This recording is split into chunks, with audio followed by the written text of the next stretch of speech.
Super Saiyan Blue.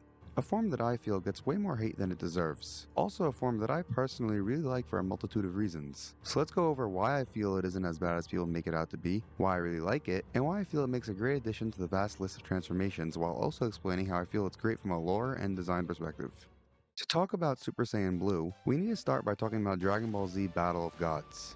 After the franchise went on a hiatus, Dragon Ball made a comeback with fresh new characters, transformations, and lore, all with direct input from Akira Toriyama. The most notable additions being Beerus and Whis, as well as what's important to this video, Super Saiyan God. The form cemented a completely new level of power for the future of Dragon Ball, with it being able to shake the very fabric of the universe. The form was generally very loved and accepted by fans, being the next step into Dragon Ball's future. As such, people expected this form to be more of a mainstay in the future, only for it to be quickly surpassed by Super Saiyan Blue. People felt it was undermining the lore that was just set up while also outshining the new form that was just introduced. And it also didn't help that Super Saiyan God made its debut in a very loved film, while Super Saiyan Blue made its debut in Resurrection of F, which to say the least, wasn't all that loved. But here's where I argue about the notions of Super Saiyan Blue being a lazy form. Let's start with design.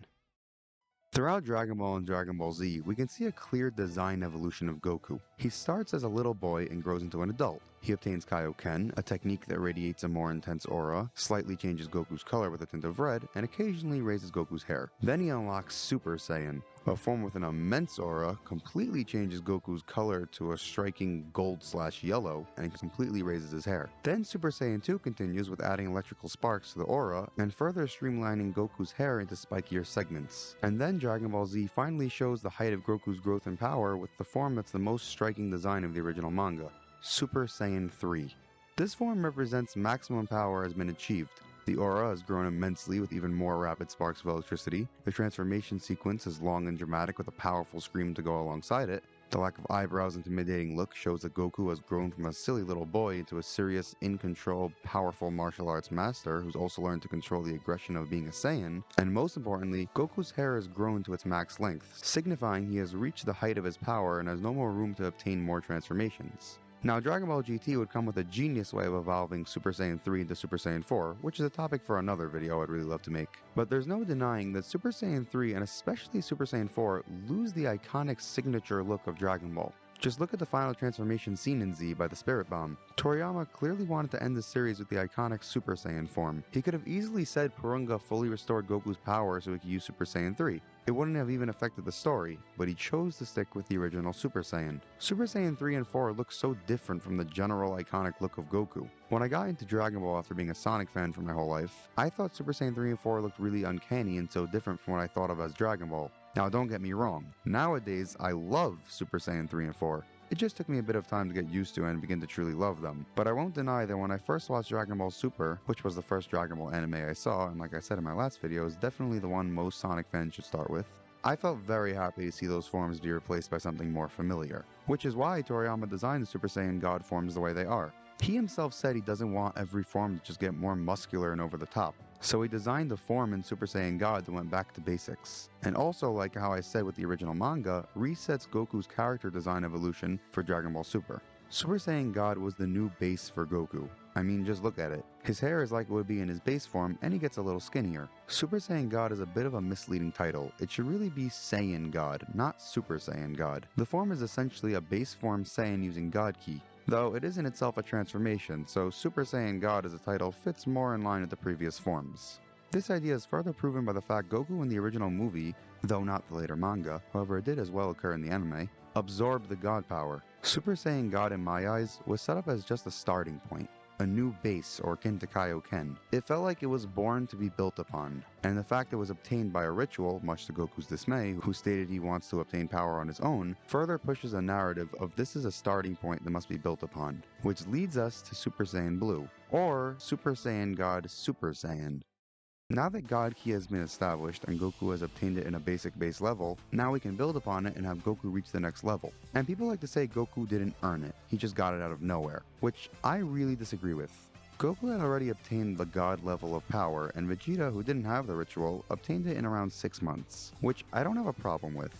We see in Dragon Ball Z on Namek that Vegeta gets multiple absurd power-ups. However, it's explained to be that Zenkai boosts are relative to foes, but Vegeta's power really pushed what a Zenkai should do. So I take from that, Saiyan's power growth is relative to what they see and fight at a time being. So since Vegeta went up against Beerus, even if only for a minute, and witnessed Goku's God form, I can see him being able to catch up in 6 months, and let's not forget, Whis was the one training him. And if anyone in Dragon Ball could teach Vegeta the quickest way to obtain God level power, it would definitely be Whis. So now that Goku and Vegeta both are at a base God level, they then take it further and learn from Whis how God Ki really works. It is all about containing leaking Ki into oneself, which builds upon the lore in Battle of Gods that God Ki can't be sensed by untrained mortals. And so, I don't find it at all a stretch that Goku and Vegeta unlock Blue. Their training was extremely gruesome and was being conducted by Whis. Is it really a stretch to think throughout the 4 months of training, a number we can establish from Frieza's training, which is 100% just stupid, while both being at the level of Super Saiyan God, they didn't once throughout the entire gruesome training trigger a Super Saiyan transformation out of commitment and desperation to get stronger? I mean, just look at Gohan in the Cell Saga.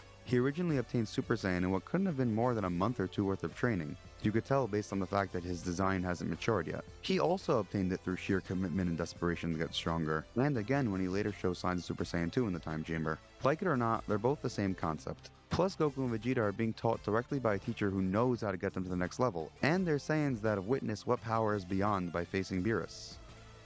I feel Super Saiyan Blue is a completely justified and obvious next step from Super Saiyan God, which leads me to the abilities of Super Saiyan Blue.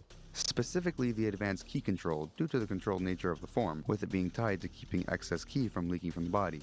The anime and manga both differ with the concept, leading to two different yet equally interesting approaches on how to improve the form. The anime seems to imply the form is only achieved from keeping 100% of stray Ki within the user's body, as we can see in episode 20 and 22 with the scenes of Whis telling Goku and Vegeta to keep their stray Ki within them, and then leading to the first time we see the blue energy.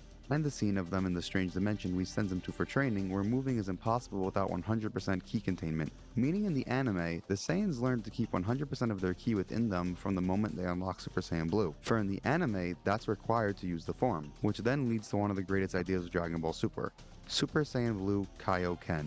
Stacking Kaioken on another form was always previously impossible due to its unstable nature, but now that Super Saiyan Blue is tied to Ki control, Goku is finally able to use it. And love Super like me or not, there's no denying Super Saiyan Blue Kaioken is an extremely cool combination. However, the manga implies that Super Saiyan Blue is just a Super Saiyan using God Ki without the addition of Ki containment. So the manga creates a very interesting interpretation of the form, with it being a very tolling transformation which can't be maintained for long, plus its efficiency constantly drains at an alarming rate, leaving the user much weaker after a few moments of battle. So Goku finds the next step to further push its limits by keeping 100% of his Ki contained, leading to being able to fight 100% full power throughout a battle, and the appearance change of no aura. This is, as the manga dubs it, perfected Super Saiyan Blue. Both interpretations of further efficiency to the form are both great, and in my opinion, both fully align with the principles of Super Saiyan Blue in a natural way.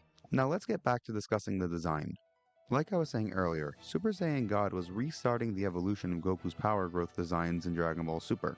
So Super Saiyan Blue is what it needed to be, a new variant of the original Super Saiyan. So like Super Saiyan God, it retains the most iconic iconography of Dragon Ball while freshening up with a new look. I feel blue as a color looks great as a Super Saiyan.